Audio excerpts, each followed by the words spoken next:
this talk about France and the uprising that's happening right now, the Yellow Vest movement. And as it is known, my name is Alec. I'm originally from France. I grew up in France before moving to the United States when I was 19 years old. And this is Onur. I'm from Turkey, 30 years old.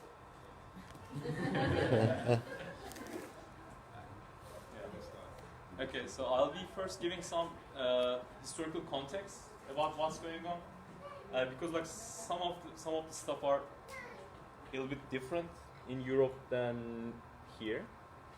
So the first one I need to talk about is like the welfare state itself. So this is the thing we know as socialism in the United States, right? Like the thing that people don't really like.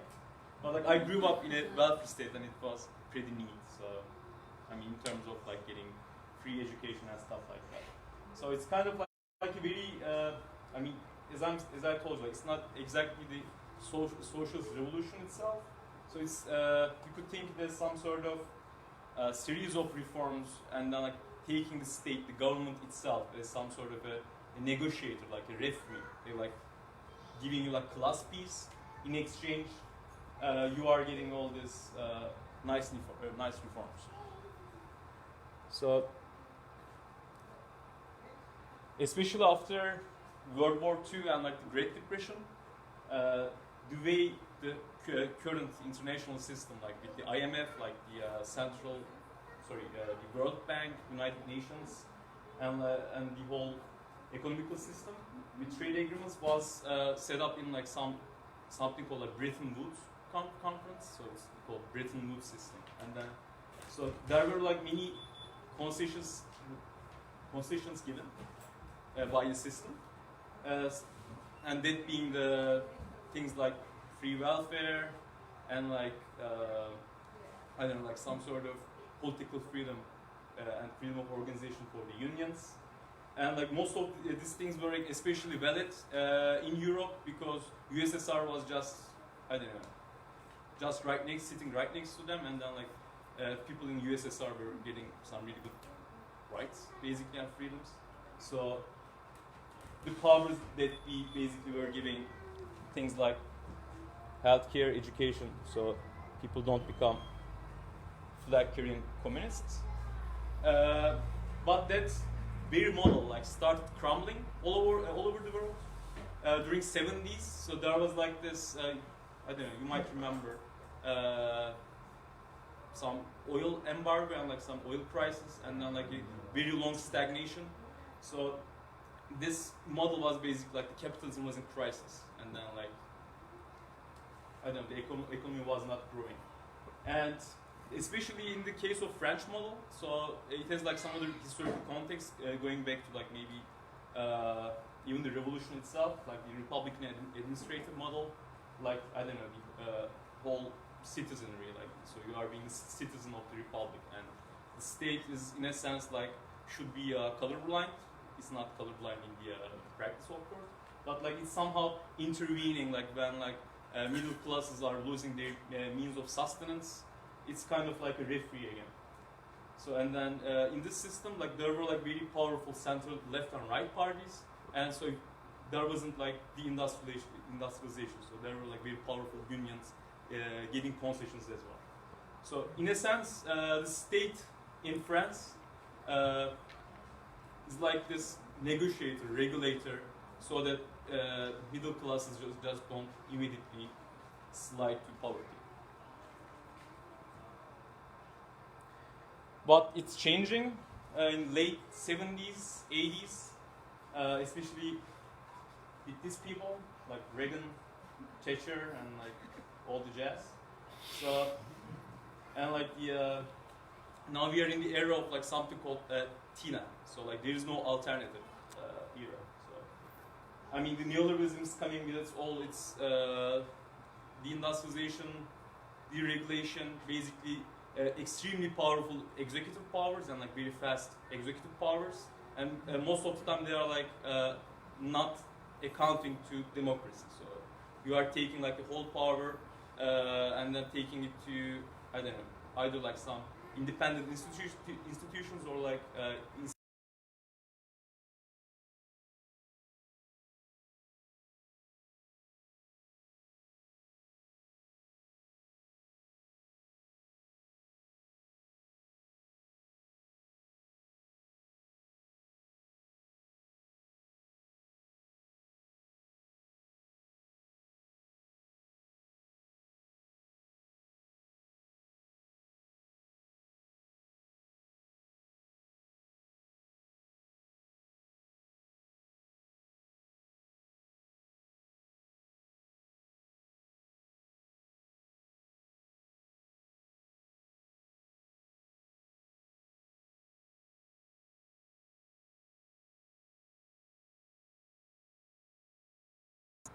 optimism within the capitalist ruling classes, right? Like, so we are at the end of history, so there won't be any wars, everything's gonna be all right, because like the forces of the free market is gonna be just handling everything. But of course, it didn't live long. I mean, first, let's say the US hegemony has been receding for a long while after the Iraq and Afghan wars, and especially right now, everything's getting more fragile, right? Like, so it's kind of almost like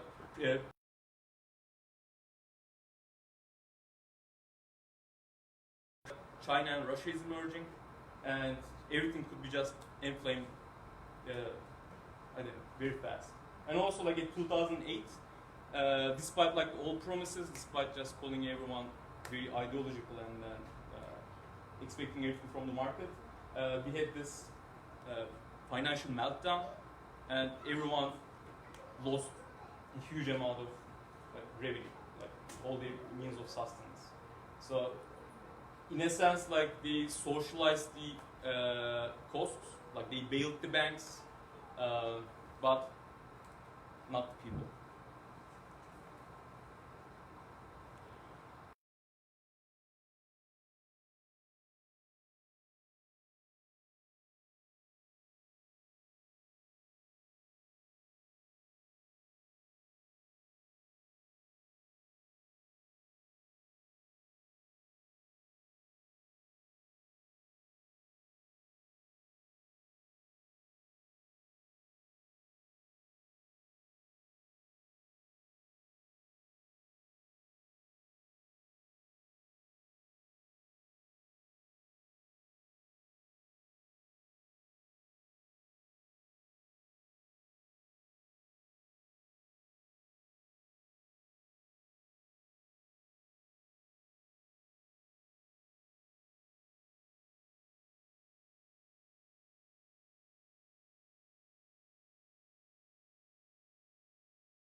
And all that kind of stuff.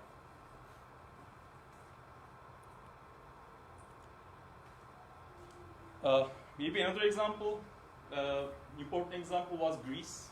So after this 2008 meltdown, like there were like these austerity measures were imposed in Europe, and like by that I mean like pensions were cut, people were losing their all the public benefits and like all the public services. And so in a sense, like they were trying to let the poor people, like the working people, pay the cost of the financial crisis. But it's not starting from vacuum again. Like Greece has like a very strong left-wing tradition. But this was beyond that. So again, like we have this, in a sense, like very horizontal, not so political movement emerging unexpectedly. And then it actually got the government itself, like the Syriza party has won. But they did not really fight with the powers that be. So they basically capitulated because they thought like they could negotiate with the technocratic center of the EU, like this all institutions, right? Like all these technocrats just basically dictating to you, not even talking to you. And once they capitulated, they actually lost all the support. And this example was like, I mean, I participated like the Gezi Park uprising in Turkey. So it also started with some social demands. I remember the most important were like ecological and like the gentrification ones, like the right to the city. And it was huge, like around like 6 million people were fighting in the streets, like more than 50% supporting. But it eventually faded away. And one of the reasons was, like I would say, because it wasn't super working class, so like with the rural working class, like there were some sort of disconnection inside the culture. I mean, in terms of demands, I would say. And also there was a huge crackdown, so you might have heard about what's going on in Turkey, right? So even though it's been getting some very good results, at the end, like we were terribly crushed. I mean, very bad, like bombs and people dying and stuff like that. But still, though, like kind of similar, like lack of political strategy. And as you might have realized, like so, there's some ongoing trend in the world with this left-wing populist forces, I would say, like I don't know, Bernie Sanders here, Jeremy Corbyn in England, Mélenchon in France. So they are kind of different than I would say this 1990s movement of the altermondialism and globalism, because it's like they are not trying to salvage like this international institutions anymore. So especially in the case of Brexit. So you were asking about that. But they aren't yet to be successful. And we have on the opposite side, so as all the center, left and right parties are dissolving when the neoliberalism is losing its hegemony, right? We are getting all these monsters, like Erdogan, like Orban, Putin, and Trump, especially this guy. I don't like him. And so also it's not coming from the vacuum itself, so I just want to give a caveat about this. Usually like, people think this far right is kind of like a protest against neoliberalism itself. Actually it's not. We experienced it in the Erdogan in the first place. So he came as like a neoliberal, kind of like maybe Berlusconi in Italy. But then like once conditions were changing, like he immediately became the, I don't know, I would say most successful right-wing populist. Like, somehow like changed the social kind of neoliberalism formed it into this very far-right thing.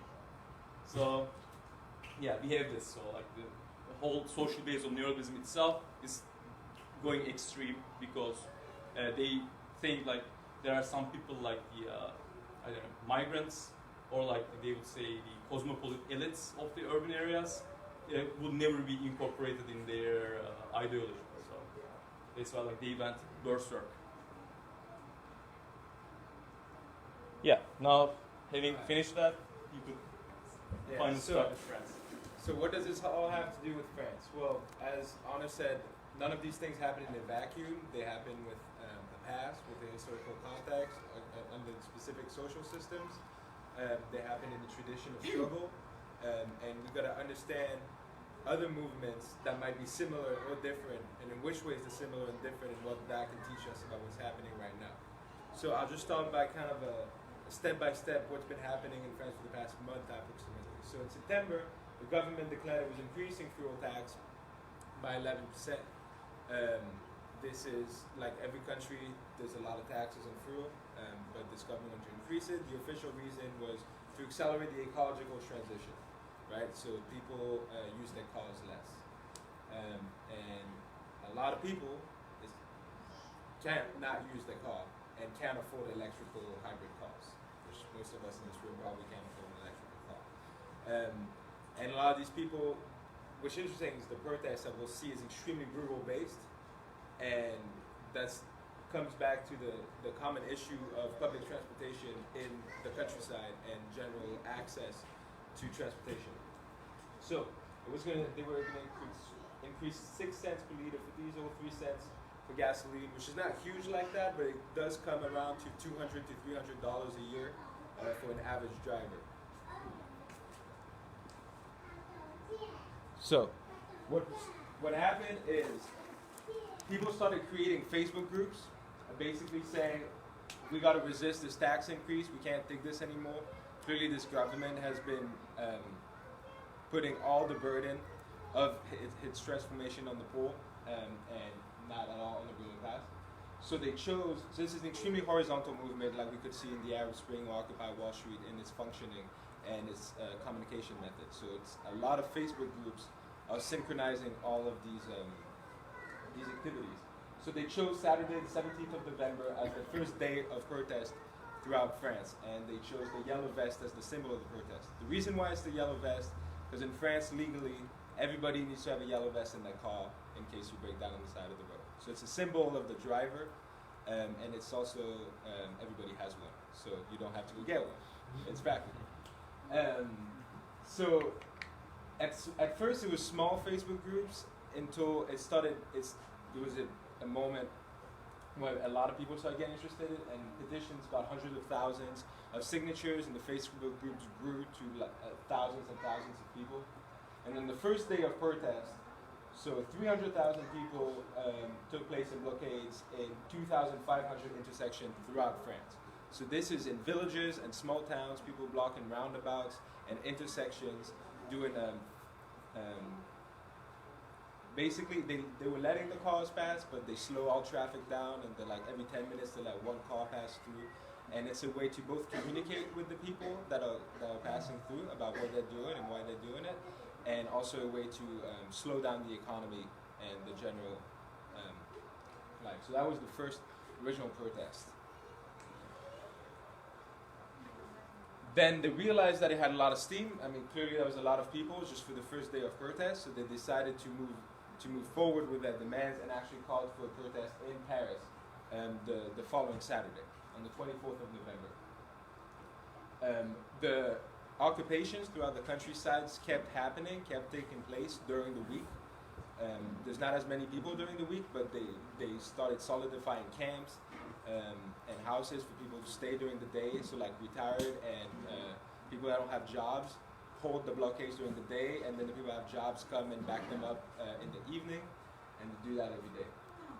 But Saturday became kind of like the day where all the protesters actually can come together and have these big marches throughout the country and in Paris itself. The first protest happened on 24th of November. So originally the protest was supposed to happen in the Champ de Mars, which is a big street in the other side of Paris, but the protesters that are not organized and don't have any institutions, therefore don't have protest permits. So none of these people know how or care about having protest permits, which is very rare, right? Even unions and leftist parties usually ask for permits. So they arrived to Paris and they were like, well, why don't we take the Champs-Élysées? That's the biggest street in Paris, right? So they all converged to the Champs-Élysées, to the utter disbelief of the government, and we had not seen a legal protest in the Champs-Élysées in like 60 years. So this is like unprecedented. The only thing that happens there is we party when we win the World Cup, basically. So they took the Champs-Élysées and violent clashes happened. So there's a lot of what we call casseurs, which are people that come to physically confront the police. So they can be far right or far left group. It could be both. And you know, they break stores and loot and all that. But there were not a significant number of them in the first protest. What really built up the violence is the extremely repressive force of the police. So we're talking about massive amount of tear gas being used on protesters, basically putting every single person in Paris under a tear gas cloud, and stuff like that, which meant that a lot of, a lot of normal protesters from the countryside actually joined into the fighting with the police. And so we're still talking about more than 100,000 people mobilized in France, and we got to take these numbers with caution, the government numbers. There's no parties or organization involved that can actually count the amount of protesters, and it's extremely mobile, the protest in Paris and in the countryside. So no one really knows how many people are involved. All we know is that there's a massive amount of public support for the movement, which has ranged between 70 and 80% of the French population.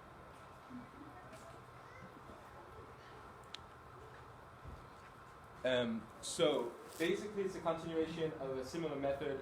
Blockades are still being held in the countryside, and every Saturday the protesters go in Paris. So there's been 3 protests in Paris so far: the 24th, the 1st, and the 8th, which was last Saturday.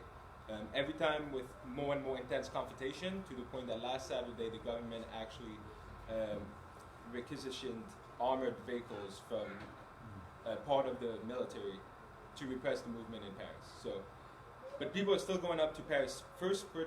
So what's very interesting about the movement is a lot of these people are first protesters, people that have never protested in their life before, and are being politicized by this movement because it's so horizontal and so open for anyone to get involved.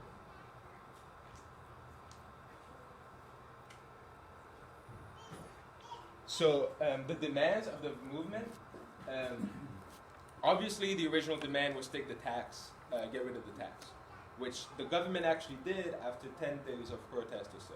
But the government, the protest and the movement kept its momentum and kept going and brought in its demand. It had actually brought in its demand before the government even took the tax back, the original fuel tax.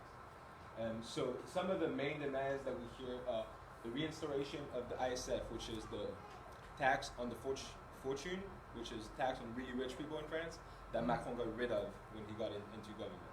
So people are like, you got to put that tax back. These people need to pay their fair share if you're going to make it sound like we got to pay. Higher minimum wage, higher pension benefit for retirees. We have a public pension system, universal public pension system in France. Public assistance for housing. Macron decreased the amount of public assistance for housing, so people are saying take that back too. But the key word here is purchasing power. That's kind of what the protesters ally themselves around, is the idea that purchasing power has been depleted and they need to regain it. So trade unions hate that term. They say we want higher wages. That's all it is. So yeah, it's in a sense like the social base of the movement is very peculiar. I mean, you could find like all sort of elements, right? Like, so this is kind of like a popular scheme people are using these days, like authoritarian to libertarian, left and right? So like, since it's like a very, I would say, assorted rural population, you see like all sorts of like ideologies participating in that. So these are fascists in the top right. Yeah, fascists, right libertarians, left libertarians, obviously like anarcho-communists and stuff like that, and some communists. So it's an extremely diverse movement, which is actually the key to this movement is the diversity and the different political opinions that actually meet in the same context with the same demand, and the ability to discuss and change people's perception through that common struggle. And that is extremely important what's happening right now. Is for the first time you have members, rank and file members of the far left and the far right talking to each other. Yeah, which is very interesting. So some numbers were coming today. Sorry. So in a sense, like they liken this yellow vest protesters to like the sans-culottes in the French Revolution, because they basically satisfy this 1 to 99% antagonism, like polarization of the occupied. So like it's like very rural-based anger, and just like Alec told, like it's like all sorts of ideologies and like all sorts of political affiliations are side by side. And so the actual like empirical numbers, like median age is 45. It's proletarianized middle class mostly. It's not like lowest of the low is that coming. By lowest of the low, I mean like the immigrants in the suburb, right? And but this is like the kind of like similar to, I would say, Trump's support base here, right? Very rural, white working class, and also I would say like the Erdogan in my country. In this case, like these people are angry, and it's important. So like they got some numbers, like 33% is just neither left nor right. They never voted in their life, like apolitical. Like 15% is like far left. 4.5% is far right. 42.6% say like they're from the general audience of the left, and 12.7 is from like more like the center right.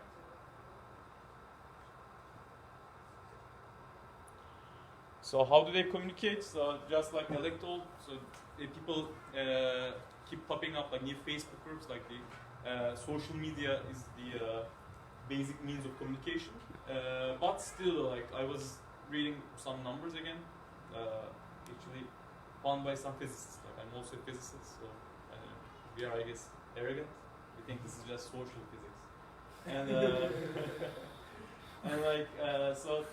What they find from this mobilization is that it's not, as some people call, like a social media or Facebook uprising. So, because they find that like this is like an available tool, like so they're just using it as a tool, and like the people who are using the Facebook for the sake of Facebook in this in this movement is mostly far right, actually, like circulating this fake news and propaganda, but.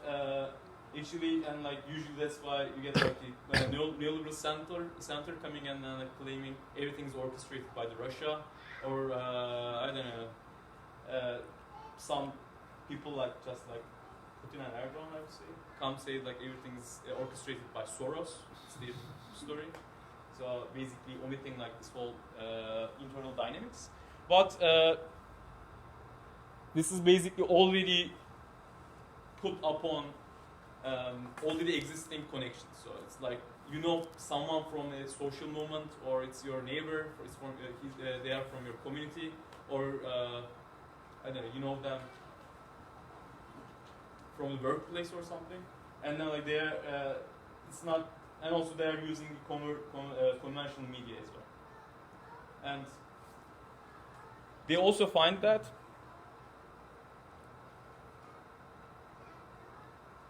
If a Facebook revolution would have happened, it would have already happened in 2011. So this particular researcher was basically working on that. So why not French rural population is not doing some uprising, unlike the other people, right? So like those so-called Facebook revolutions. So the way he found it is that, so yeah, like if you have some movement already up and coming, then you would have some reflections in the social media as well. But you can't just put the cart before the horse. Yeah.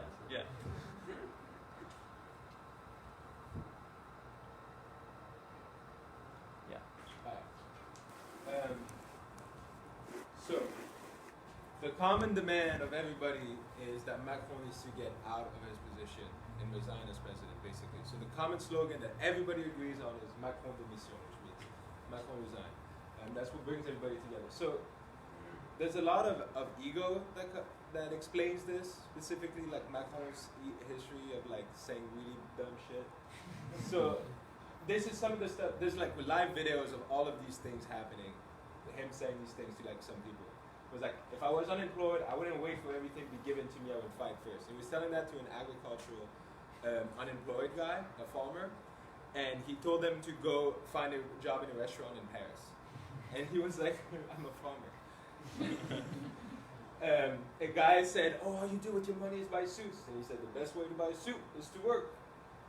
And then he said, there are those that have succeeded and those that are nothing. So he keeps saying these things, and everybody hates him on all sides of the political spectrum because he just alienates everybody. He's very good at it. And his actions, his physical action, have created a lot of enemies. Macron's whole program is basically, I'm gonna become president, and I'm gonna reform the country as fast as possible, so there's no time for resistance. So before like a movement even has time to form to resist one reform, I'm already doing the next reform. That's what he's been doing. He's done 6 social major reforms in 18 months, which is a huge rate. And of course, he makes it sound as a progressist program of we're reforming this country so we can enter the 21st century, you know, and like all this stuff. But it's all basically neoliberal capitalist agenda. So, for example, he removed the tax on the fortunes that I mentioned earlier. He destroyed labor rights. He did that as Minister of Economy under the previous government, and then finished his job when he became president, and like destroyed the labor law in France. He destroyed the public railroad system. There was a lot of resistance from the railroad workers, but it wasn't enough, and he was able to totally reform and destroy a public system of railroad, which is actually really good. And an interesting thing about that is that one of the things he did to reform it is basically sell or get rid of a third of the railroads in France that are not profitable, which are basically all the ones in the countryside, which are all the ones that rural people, like that's all they have to like get to the city, if not using their car. So you're telling them, I'm gonna get rid of your trains, but now you gotta get rid of your car too. And he increased the CSG, which is basically a universal tax, but it affected mostly retired people, so it took a bunch of money from people on pensions. He doubled, the CICE is a 40 billion tax break for companies in France. That was made under Hollande, and that he's continued, and he's basically making it into law as a continuous thing, which means that they're getting.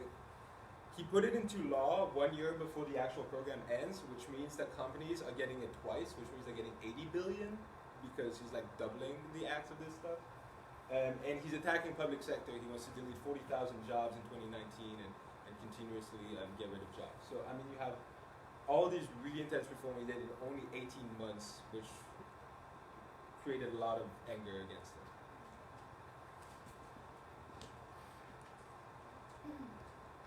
And yeah, like some scenes from the police violence. So like things that are like hitherto unseen in the France, so I would say like they just in 2 weeks like Macron is already in the level of Erdogan.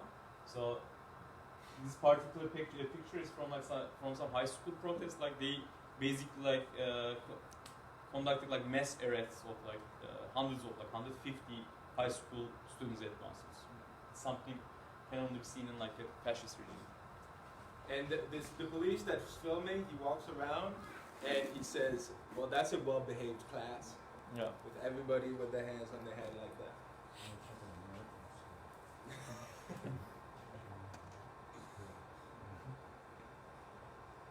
And like again, like things that are maybe not imaginable before. So in this video, I just actually stopped over there. So protesters being hit by canisters, so basically aiming at, like trying to kill people. Like all these 6 people has died in the protest. Like I don't know, attacking disabled people and using like more than 20,000 tear gas canisters, like just in one day in Paris, and then like bringing like this armored vehicles for the first time in France's history for the confrontation, and like the water cannons and excessive tear gas, so things that are not imaginable.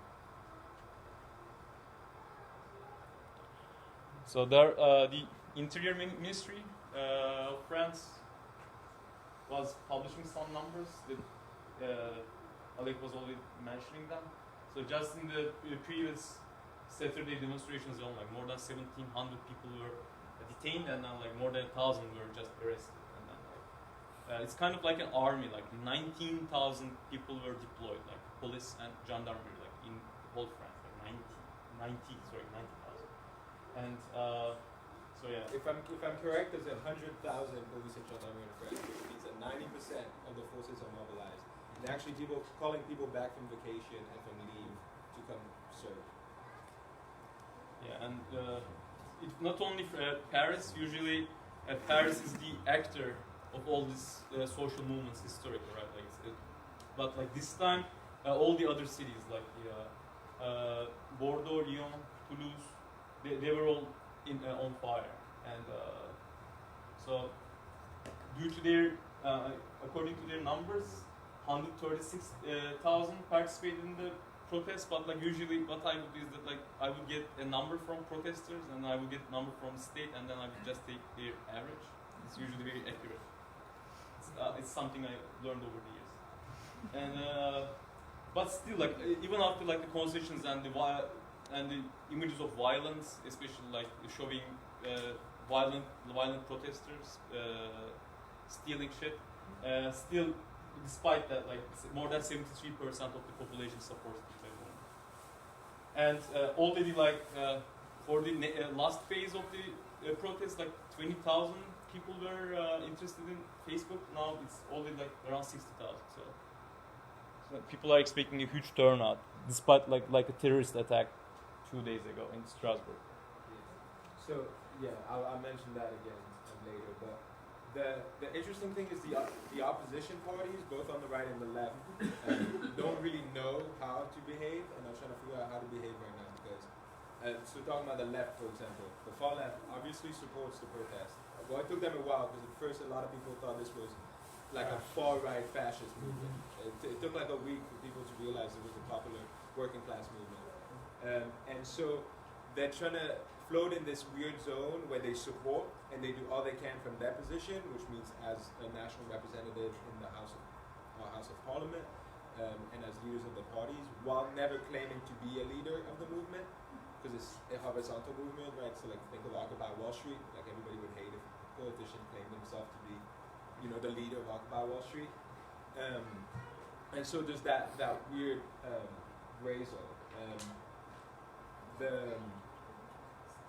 Yeah, that's about it. So far, the left has done a pretty good job at not alienating the protest while doing all they can to limit the actions of the government in parliament. So it's basically like physical support for the protest from their position of power, which is a very good position for them to have and to keep so far until whatever happens next, which might include the parliament in some drastic action.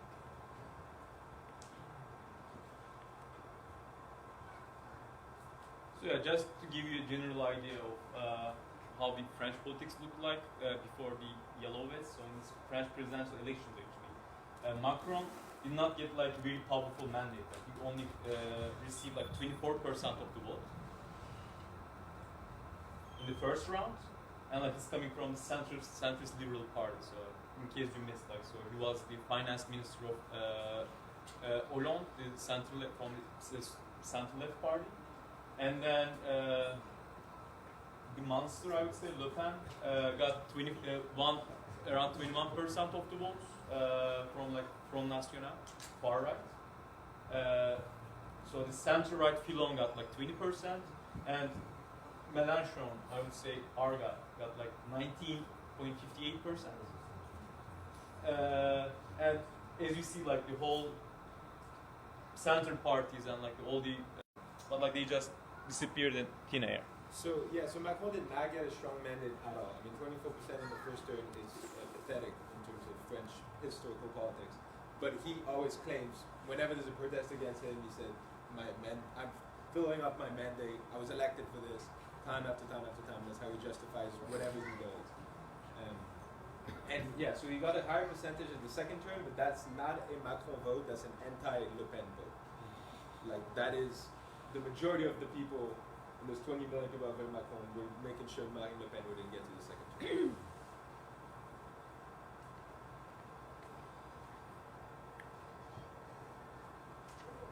So, we're going to talk about the French institutions. That's a real picture, by the way. Really? No, I'm kidding.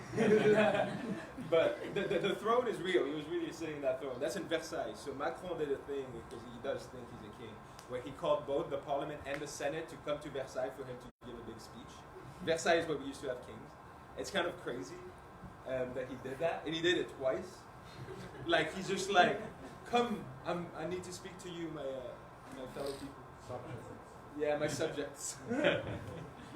So there's a huge amount of distrust in the French institutional, political institutions, and that's thanks to the active part of the left that brings these issues to the forefront of the conversation. But some example, excessive presidential power. I mean, our president, Erdogan, the president of Turkey, basically based his constitutional reform on France because the president is so powerful, like he can call a state of emergency and basically take all the powers just by saying he will. It used to be just a symbolic, I don't know, position. So only could do veto before, and then like parliament was all powerful. Now he got what I think Macron has. Kind of meet like the American presidential system. Yeah, yeah. The American presidential system looks really nice compared to that. Yeah. So I can't cite everything, but basically the president can pass a law without Congress or Senate. And we're not talking about an executive order. We're talking about a law. He can just push it through. It was used 3 times under Hollande to pass the labor law reform, actually, because they didn't have a majority for that, and they pushed it through. Yeah, but executive order here becomes law if it's not challenged by Congress. Oh, that's not right. Mhm. I think they have a month. I can't remember how long the period is. So, But the executive order can be reversed by a president that, say, has a different policy. than Yeah, its president can just reverse it, whereas it doesn't require any congressional. And we also have an extremely strong executive system coming from the Napoleonic reform under Napoleon that basically, like, there's branches of the executive all over France, like in the departments and in the regions that implement the orders of the chief, basically. So it's like an army of people that's under his control. So we call that a presidential monarchy, and that's a very widely used term in France. Like people like this again. We have a non-proportional vote for the National Assembly, which means it's not representative of the actual percentage vote. The Senate is elected by grand electors, which means it's like not everybody can vote for the Senate, basically. Only people that already have positions of power can vote for the Senate. So it's an extremely conservative institution. And very low possibility for popular involvement in politics. And so some of the main institutional demands that we've seen in the recent political life, as well as in the Yellow Vest movement, is abolishing the Fifth Republic and creating the Sixth Republic. And Citizens Referendum Initiative, which is actually the main call to action for this Saturday's protest to go up into Paris, is to demand the possibility for the people of the country to call for a referendum on whatever they want, in whatever context, if they get a certain amount of signatures, but give kind of like autonomous power to the people.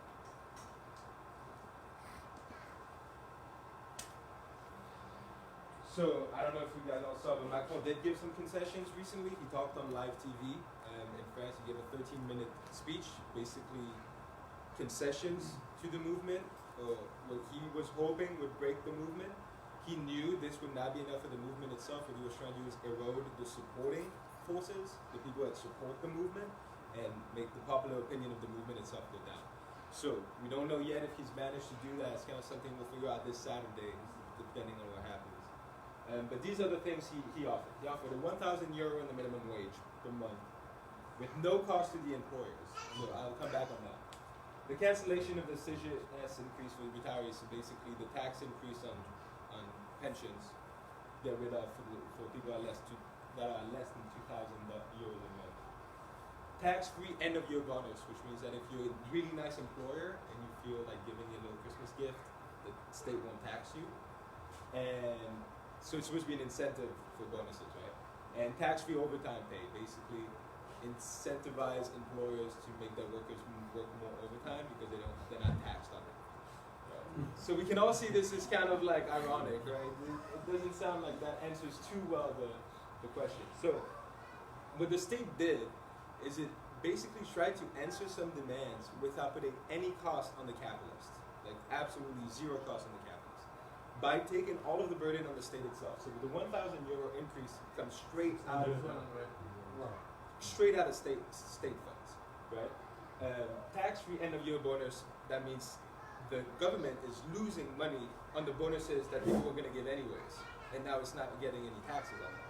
It's losing taxes on all the people that work overtime, which means that if 40% of French people that work overtime, the employers don't have to pay taxes anymore. So there's a huge loss in actual state revenue that happened through this. $10 billion, if you count what's missing from the fuel tax too. So it's taking all that burden on itself. So now they're going to have to cut social services. Exactly. So what's going to happen is the burden, if it doesn't go on the capitalists and the rich, is obviously going to fall back on the working class through other means. So through the debt, as well as to the debt and to public services, right? So he's going to cut in other places, in healthcare, in public transportation, in wherever he can, right? Because he needs to find $10 billion. Because if he doesn't, the European Union is going to come and be like, oh, listen, you can't do that. So you can see how sneaky he is.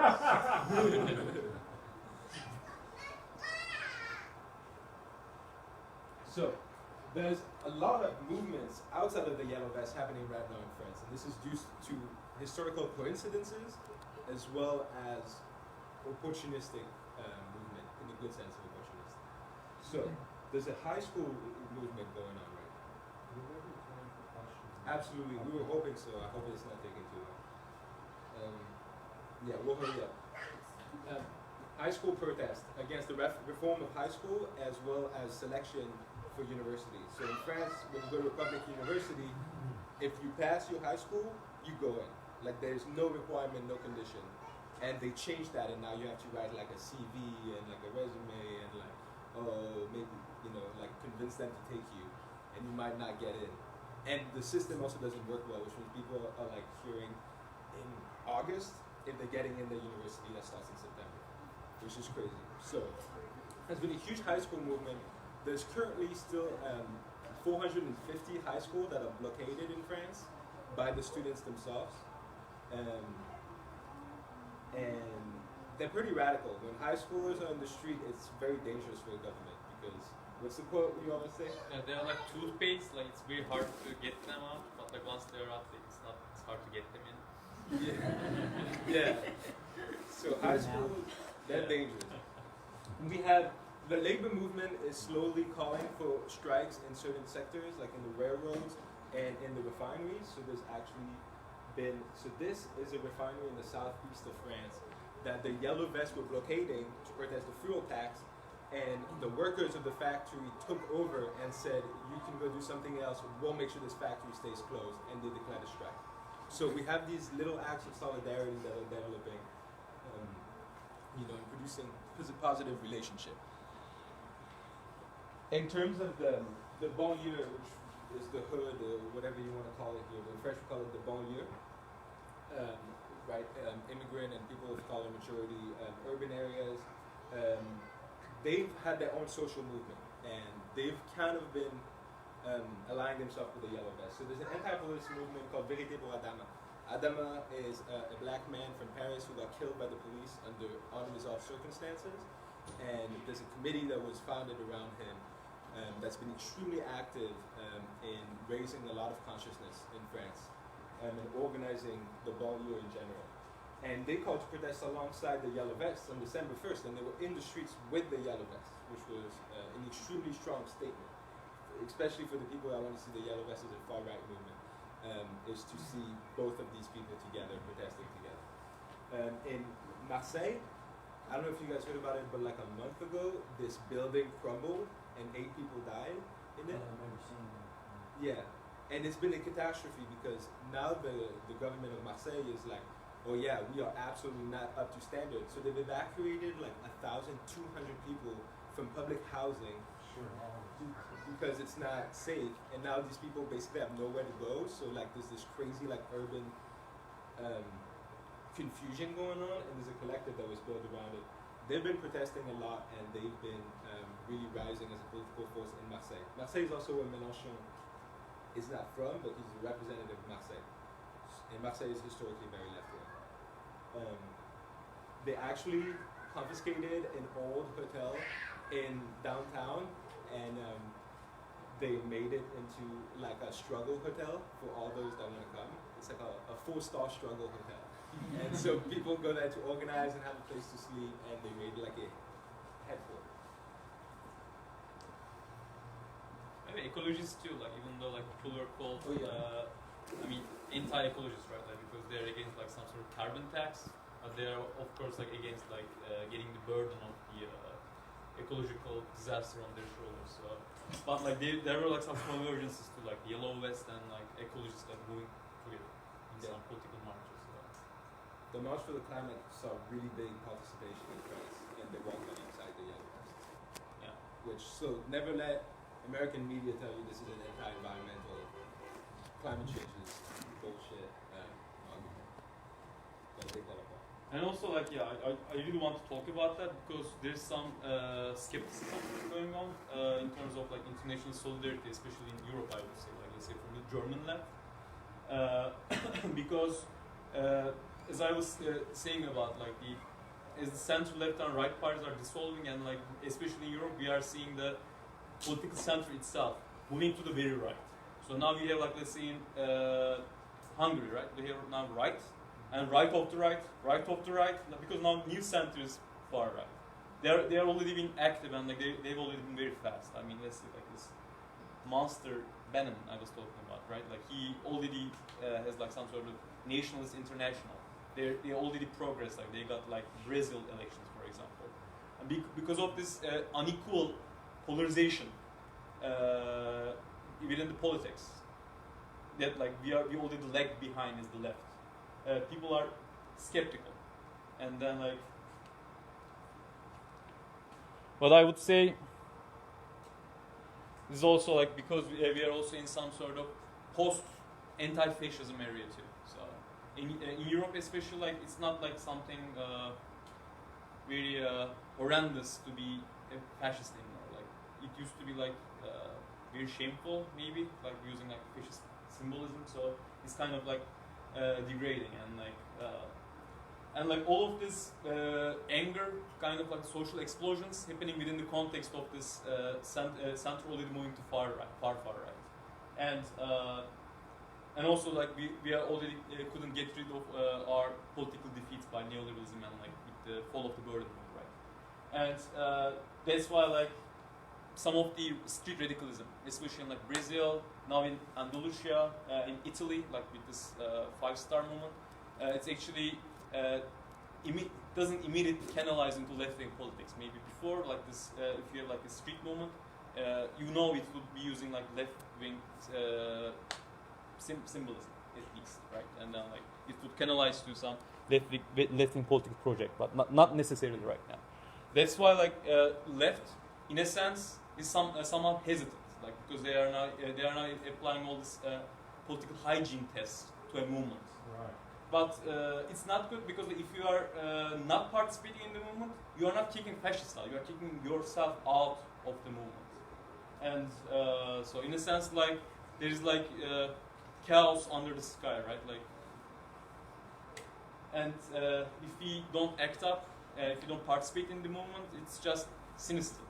And it won't take us anywhere. And then like just sitting on the sidelines is not like some sort of political maturity or like prudence. It's just what did I say? Yeah, it's just cynicism.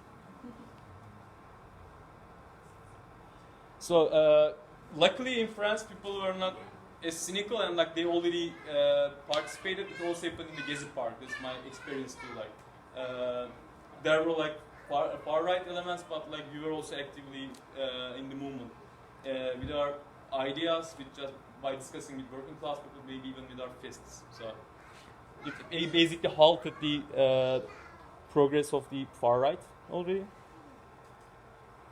And what about now? So I just added that first paragraph. So I mean, the protest was still supposed to hold this Paris.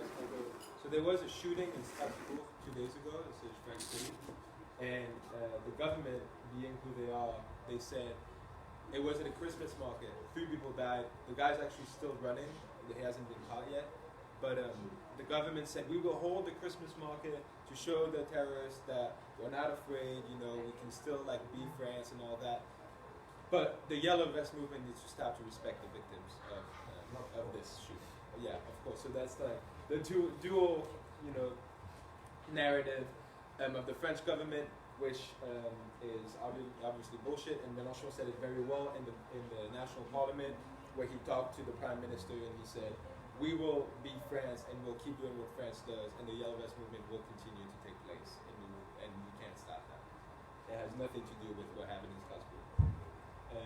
So the movement is it's holding on, but it doesn't know how to move forward, right? They thought last Saturday was going to be the last Saturday when they were going to win everything, and they didn't.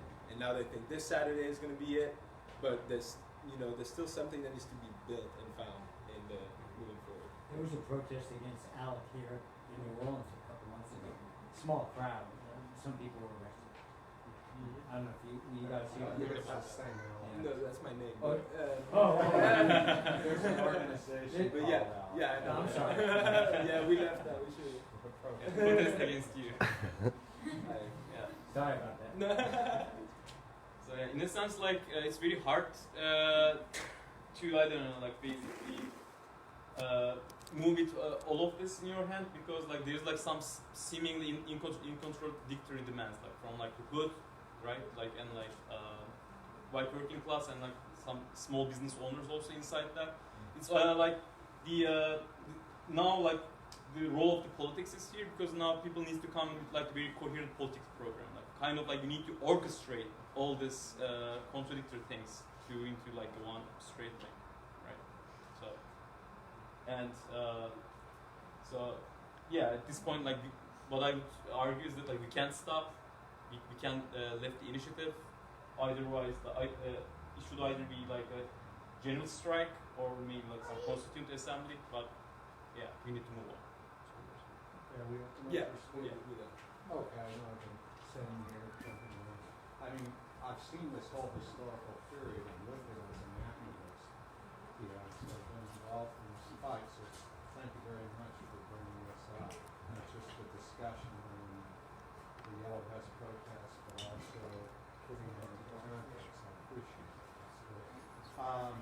One of the things that I've noticed in France, and I think it applies just as much in New Orleans, is that there are two basic problems that I think serve at a really basic level as catalysts for the Yellow Vest protest. One, obviously, the leadership of the French government isn't listening to the working and lower middle class, especially to those people who are in the periphery of the country. They're in like the West Virginias or Ohio where I'm from, or whatever. They're not listening to them. Okay, we expect that. It's capitalist government. That's we understand. But a bigger problem is the fact that the popular organizations, which tend to be based in the core cities like Paris, New York, San Francisco, Lyon, do not listen to are cut off and do not listen to the working class or the middle class. What do I mean? And now you brought up Occupy, which I think is a very good antidote to it. Here it's been buried. Basically, if you go to a protest in New Orleans, I've never been to one in France, we have an epidemic. It wasn't always like this, but an epidemic of microphone hogging. Now, what do I mean by microphone hogging? All right. Specifically, you will have an organization organizing a protest, okay, for whatever the issue is. And I understand, first of all, they want to make sure their designated speakers address the assembly.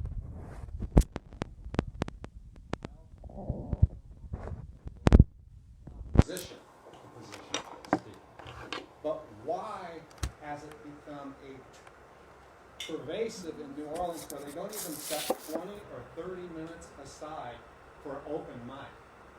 So the protesters in the crowd who aren't on the list can, some of them anyways, can speak. Right? We used to do this all the time. You're talking 2003 with the anti-war movement. We had this 2001. I understand if you have 15,000 people, you can't give everyone the mic. That's happened once, by the way, in the last 70 years in New Orleans. All right? But the reality is, when they organized these protests, they could set 30 minutes aside, open mic, have somebody come up, hold the sheet, and they could ask. Maybe not everybody's going to get involved in it, but at least it shows respect for the rank and file. And I think that's just a small thing that we can do here is make sure that whenever there's an action, including a protest, that we have this. Right? Because that overcomes some of the alienation that exists, this feeling among our rank and file protesters that we don't count. We can't speak with the big boys and girls on the podium. We're just here to carry signs and chant. I mean, there's definitely an antagonism to institutions for similar reasons. And we have the same thing. But I'm saying, I'm sure in France they have it. We have the same thing here. We have to work on, we can't expect the capitalist organization's leadership to do what we want. We've got to fight them. That's just the way life is. Yes. All right? But we got to expect our popular organizations, be they parties, churches aren't even the worst ones of this, radical organizations, you name it, progressive nonprofits. We've got to say, hey, you know, you cannot control when you have a rally every single minute of what's on. Or we only have time to have 3 speakers up, then you've got to march with us to this place, point A to point B that we've expressed. And then we've only got time, everybody's tired. We can only have 3 more speakers. And I see this being done over and over and over again. It creates an alienation. Now, if this is the way they're treating the rank and file here, can you imagine how these jokers, and some of them have it in their heart they're trying to do well, can these people reach out to working class people and like Chalmette or Gonzalez or poor black people in the northern? They can't reach out to them. Well, And that's the problem we we have. definitely agree. We definitely agree. Yeah. But there's a couple of people that Hi, I had a question. You mentioned skepticism of existing institutions like the EU, obviously well-founded, as well as some German left, some skepticism of internationalist movements in general. What do you make of somebody like Yanis Varoufakis, who's now running for a German EU parliament seat? And is that a dead end? Has he got anywhere? Is that headed anywhere? Yeah, it's a really hard question. Does everybody know who Yanis Varoufakis is? He was Minister of Finance for Greece under Syriza during the fight with the EU. He was the one that was preparing a plan for Greece to leave the Eurozone in case of a no vote, and there was a no vote, and Tsipras, who led the government, decided to basically disrespect the vote and still stay within the EU, and he quit his job. So he's a Marxist, and it's pretty good, but yeah. Well, you have any thought? I mean, I would say it's actually maybe the best place to fight the EU institutions itself inside the Germany. So in a sense, good strategy. But like, I don't know, like I don't agree with him in the case that like he's trying to like really salvage the EU institutions, like trying to like create like a different EU, a new EU. I'm not like even in the same page on that. And a lot of working class people don't think that EU can be salvaged. I was curious. It sounds like most of the demands I've heard still, at least get publicity from the protesters, have been along the lines of kind of reforms, minimum wage changes, and stuff like that. Has there been any more like radical anti-capitalist demands, like nationalizing the oil industry, along the lines of kind of taking control of the Has there been? There's a list of 42 demands somewhere on the internet. You can look at them. They were technically democratically decided upon, so representative of the movement. Yeah, only 42, right? Yellow Vest movement, you mean? Yeah. But I mean, there's a few things like I think we nationalized the railroad system by basically coming back on the reform and a lot of taxing the rich. But I don't think there's any specifically like anti-capitalist in nature demand. You mentioned Go ahead. oh, sorry. You mentioned they did it ostensibly like democratically somehow. Do we know how they did that? The demands Yeah. on the Facebook group. So there's They like did one. it on the Facebook group. Yeah, Okay. there's like one 'Cause I was main wondering, Facebook group where they do everything. Okay. They have a very hard time doing anything Yeah. because when they tried elected representative, that did not turn out well. Right. And the roundabouts are very important. Usually, like they elect representative on the roundabouts, and Right. usually, like in a sense, like the superiority of one of the representatives is like measured by like how many roundabouts they were they They have were been. blocking. Yeah, exactly. And they had been and like they were elected, so it's kind of like you are trying to become like a speaker person for them. Right. When you go to roundabouts, you try to convince them, they elect you, and then they could call you back. And this is kind of like some sort of democratic mechanism too. But like in terms of the demands, it's weird because still, I mean, even today, like people are coming with their own demands. Like they just write their own demands onto their yellow vest Yeah. and then like compare that to each other. You mentioned one of the tactics a while back that like they do roadblocks and they only let one car through at a time, and I guess they hand out leaflets. There's a group called Critical Mass that ride bikes, and I gave up my car in '82, and I live without air conditioning and a number of things to try because I really believe you have to live what you preach first, okay? So I haven't been with Critical Mass recently. I don't know if you're familiar with them, but they ride, when you have large enough groups, you ride in traffic and you block traffic, but then you have people who hand out leaflets explaining what you're about, more public transportation, greener ways of traveling, more areas and streets for bicycles, you know, moving towards away from fossil fuels. But what I found, I was wondering how much luck you had with that, because people are going to work, and you know, people, they're rushing to get to work, especially here in the United States, and up in New York it's like crazy. You don't talk to people when they're on the way to work. And I'm generalizing right now. But has that been successful? Because I like handing out leaflets, so I would go to the back. Like I said, I haven't been with Critical Mass for quite a while, but I would go to the back, and I found most people were angry. They don't want to even bother. They just want to get to work and get out of my way. Now, I shouldn't generalize it, because there are some people who did take the leaflet, and you don't know. And a few people talked to you. Did you find that more successful, or did you piss more people off by doing that? In France, Yeah. But the popular nature of the movement makes it so that it's working pretty well, because they already have a really high amount of support. But there has been a couple of occasions where people have ran through barrages, and one person actually died that way, which means that an angry driver rode straight through and killed a woman. So yeah, that's yesterday, always a risk when you're dealing Was with that cars. recently? That was at the beginning.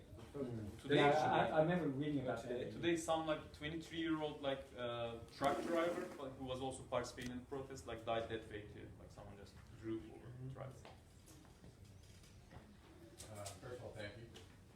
Second, you talk about like the fragmentation, but also the need to move forward, and you talk about a general strike. But I'm wondering, like, a list of 42 demands seems like a lot, but at the same time, so much of this is generated just by people having demands in general, and by actually having something that they can will into existence. So, is the value going to be in consolidation of goals going forward, or in just like getting more people involved, having certain goals to reach? You mean politically? Yeah, for the movement in general. Yeah, I mean, I think it's kind of like with these movements, it's kind of like riding your bicycle. Like if you are slowing, like you would just fall down. So like you need to have like initiative. You need to always be in the attacking position. And then like if they, in my experience, like this is what happened in my country. Like there were like 3 consecutive elections after the movement itself. It kind of like slowed down the whole process, and then like people were canalized more into like the conventional politics, and then like somehow like swallowed by the institutions. So I mean, let's say like the movement itself now moves forward with like the parliamentary elections, and so still the Macron is all powerful, and then like even if like a new government is elected, like he could just basically sabotage it. Like he has like almost infinite power. So that's why like, people are having like more radical demands, because they can't. They're in the point that they can't back up from those demands, or they would just fall down. So, I mean, let's say if they get like this constituent assembly, like this new republic, then in that case, like they could abolish like the Macron's own mandate. I mean, I think that they understood that it's not going to work if they just have demand and the government answers, because the government is going to answer the demands in their way, in the way they want to answer it, as we saw. Which is why I think the main demand this Saturday is exclusively a citizens' referendum, which is, you know, actually permanent power, or a force of power for the people at any time that they wish, right? Where they can decide how they do it themselves. So I mean, it's the whole battle between like social and economical demand as such, and institutional demands, right? To actually change the very foundations of how power works in this republic. So. Just 2 questions. One, are there general assemblies being formed through the Yellow Vest protest? And 2, is there any plan for solidarity action with the Yellow Vest protesters in New Orleans? In other words, with New Orleans solidarity. Yeah.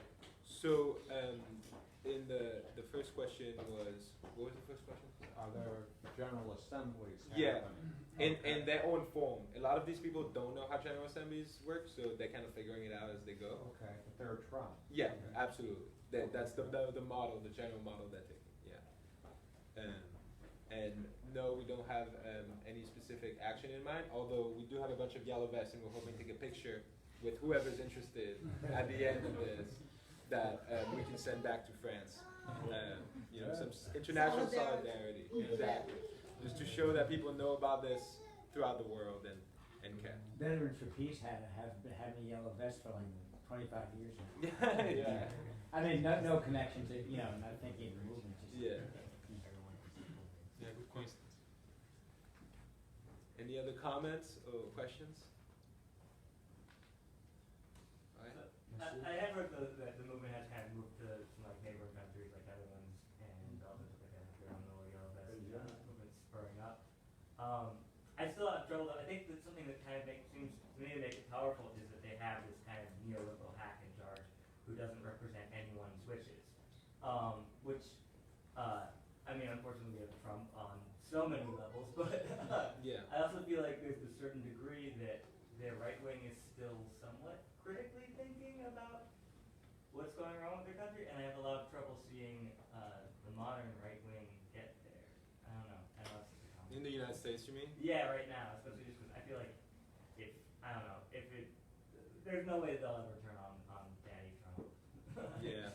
No, and that's I mean, it would have been way easier to have Hillary Clinton as an enemy as it would have had to have Trump, because Trump represents a lot of people that he's going to keep under his belt for a while. But, I mean, you have a point. It's complicated. But in terms of international solidarity, so there was a protest in Belgium with 4,000 people, and 1,000 people got arrested. So they arrested 1 out of 4 people in Belgium. So that was kind of crazy. But that's kind of cool that Belgium took on. In Egypt, they banned yellow vests from sale. And they said, if you see someone trying to buy a yellow vest, report them. So that's kind of crazy. Yeah, in Turkey too, like they are basically threatening, like I don't know, some right-wing pundits just coming and saying that like very machoistic, like in a very patriarchal way. Like if you are gonna wear yellow vest, like we're gonna make you wear yellow skirts and like we're gonna chop your heads and stuff like that. So they're already threatening because like there's like an economical crisis going on and like they are very afraid like this whole model, the anger, will just go to the streets. There's been yellow vest protests in Iraq also. Yeah, against gas prices too. The gas price seems to be a lot of very easy demand to unite people around. But in Slovakia, I think Slovakia and Serbia, I'm not sure, a far-right minister took a yellow vest with him to parliament, and he was clearly trying to start a movement under the disguise of the far-right in his country. So, I mean, we have to be extremely careful of the possibility for the far-right at any moment in any of these countries to be able to put its hand onto these In movements. Germany too, I guess like the far right was trying to hijack like a symbol of the yellow vest. Yeah. Kind of to that point, in France, given, you know, you see the margin that Macron had for the runoff, but the reason there was because Le Pen got what she got in the first round. So is there a perceived risk that right now, even though it's looking more left, that this could blow up in the left space in France? Is that a concern or not? Absolutely. Yeah. I think it is. I think like we are lucky that like there isn't an immediate election. Like if there were like just like in the case of Turkey and like the uprising, like if there were elections, it would definitely canalize to some right-wing vote in the ballot. But even right now, like the whole movement is kind of cutting down this Le Pen pipeline. So and it's good. So we're gonna wait and see. I mean, the best I'm hoping for is that Le Pen is going to say something really dumb and alienated the protesters. But, because one of the possibilities is the president in France has the capacity to dissolve the National Assembly and call for new elections at any moment. Within 60 days, there'd be new elections. So the opposition is basically trying to push Macron to dissolve the National Assembly, have a new election, and hopefully he'd lose his majority. I think that's extremely risky, because what would happen is it'd be an absolute war between the far left and the far right to see who gains from all this, which is going to fracture the social movement itself, because I mean it's these people from the base that like have been protesting together for all this time, and all of a sudden they're going to go back into like clans. And if the far right wins, obviously that'd be a disaster. That'd be an absolute disaster. So personally, I have a very controversial opinion about this, is that if the National Assembly is dissolved, the left should boycott the elections and call for a sixth republic immediately, because that fits exactly within the framework of the protest, and that would actually show that they're following the protesters' demand, which is the abolition of the Fifth Republic, in the moment when it matters, because they can't do anything with the parliamentary majority, even if they win and Macron's still in power, and they don't have the Senate. I mean, at the end of the day, it's not going to change anything, even if they win the parliament. So. I'm not exactly the same page we discussed about. I mean, I also support like the whole idea of like getting like constituted assembly, but at the same time, like it's super risky. You gotta be like, it depends on the power dynamics. Like you gotta be really actively organizing the boycott if there is any boycott. Otherwise, it could get really apolitical. Like they are dangerous. Like I've seen it in my life. All boycott. Although you do have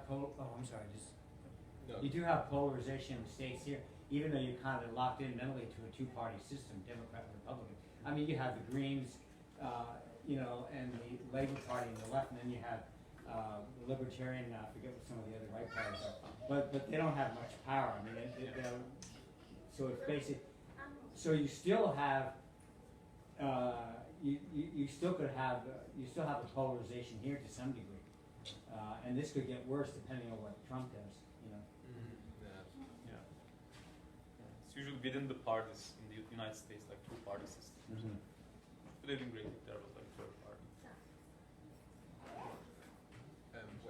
Anybody else? One last comment? We'll wrap it up.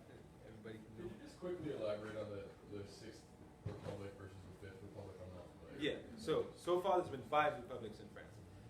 The current republic was actually built out of a coup d'etat during the Algerian crisis. So it's actually not at all a democratic. Was that when de Gaulle was? Yeah. And when de Gaulle came back as our savior and said, I'll solve all your problems, let me write a new constitution for you.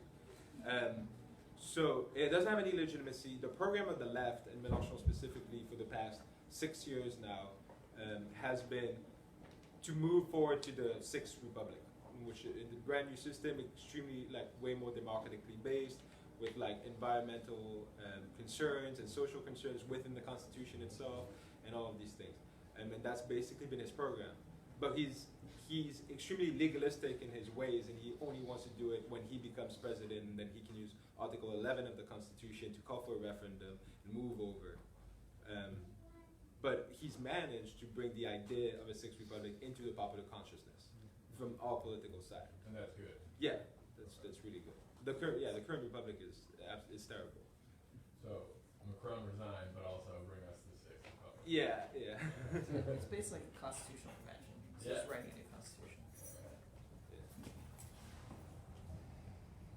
Okay, well, we're out of time. Thank you, everybody.